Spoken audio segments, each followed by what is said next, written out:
The mop slipped from his hand and clattered softly against the marble floor, the sound swallowed by the echoing hull before anyone noticed. That was how the story of Lone Eagle began, and not with gunfire or medals, but with a tired single dad in a janitor's uniform standing under fluorescent lights at a naval command building, wondering if his daughter had finished her homework yet. If you've ever judged someone by what they wear or where they stand in life, stay with this story till the end. And if stories that hit the heart matter to you, don't forget to like this video and subscribe, because stories like this deserve to be remembered. Mark Hayes had been cleaning government buildings for 7 years. Since his wife passed away, every decision he made revolved around one thing: getting home in time to read bedtime stories to his 9-year-old daughter, Emily. He worked nights because they paid a little extra, enough to cover rent and school supplies. The uniform was plain, the pay modest, and the respect almost non-existent, but Mark never complained. He believed honest work,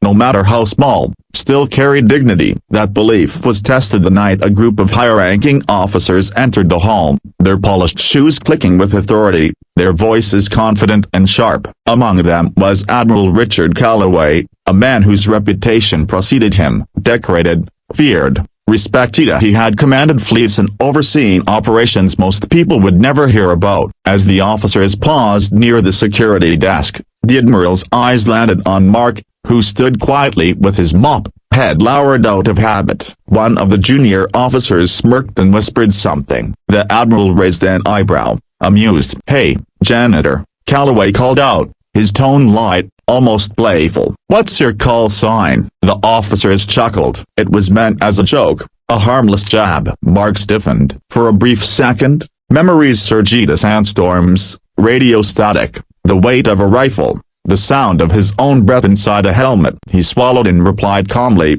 "Lone Eagle, sir." The laughter died instantly. Admiral Calloway froze. The color drained from his face as if someone had flipped a switch. The hall fell silent, heavy and tense. One of the officers shifted uncomfortably, confused. "Sir?" he whispered. Calloway stared at Mark, really looked at him now with the posture, the eyes that had seen too much, the scars barely hidden beneath the sleeves. "That's a broken bar, not funny," the Admiral said quietly. Mark met his gaze without arrogance or pride. "Wasn't meant to be, sir." Calloway took a slow step closer. His voice dropped. "Only one unit ever used that call sign, and most of them never came home." Mark nodded once. "I know." What followed was not an explosion of drama but a quiet reckoning. The Admiral dismissed his officers with a sharp command, leaving the two men alone in the vast hall. Mark expected anger, maybe discipline for speaking out of turn. Instead, Calloway extended his hand, something no one had seen him do in years. "Mark Hayes," the Admiral said after glancing at an old scar near Mark's wrist. "Confirmation enough." "I thought you were dead." "So did I, for a while," Mark replied. They sat on opposite sides of a security desk, the past unfolding in slow, painful fragments. Mark had been part of a classified operation years ago, an elite team sent deep into hostile territory. When the mission went wrong, he stayed behind to hold off enemy forces so the rest could escape. He was reported killed in action. In reality, he survived, injured and stranded, eventually rescued months later through channels that erased him from official records. When he returned home, he found a world that had moved on without him. The military couldn't reinstate someone who officially didn't exist. His wife had struggled alone, and the stress eventually took her life. "So you became invisible," Calloway said softly. Mark nodded. "Best way to keep going." The Admiral leaned back, eyes glistening with something dangerously close to regret. "You deserved more." Mark smiled faintly. "I got what I needed, my daughter." The next morning, Mark woke up expecting nothing different. He packed Emily's lunch, walked her to school, then headed to work. But when he arrived,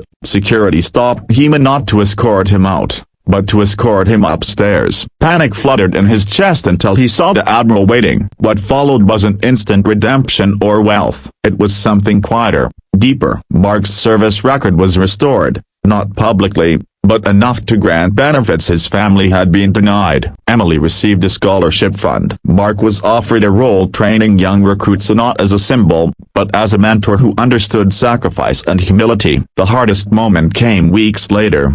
during a small ceremony Mark never asked for. As he stood in civilian clothes, his daughter holding his hand, Admiral Calloway spoke plainly. We honor titles too often and overlook the people who carry them silently. Lone Eagle reminded us that heroes don't always wear uniforms. Mark didn't cry until he got home that night. He cried for the years lost, the friends gone, and the quiet nights spent scrubbing floors instead of being remembered. But he also cried with gratitude for survival, for love, for a second chance. If there's one message this story leaves behind, it's this: never measure a person by their job title. Courage doesn't disappear when the uniform comes off, and sacrifice doesn't fade when the world forgets. Sometimes, the strongest people are the ones quietly cleaning up after everyone else. If this story moved you, take a second to like this video. It helps these stories reach more hearts. Subscribe to the channel for more powerful,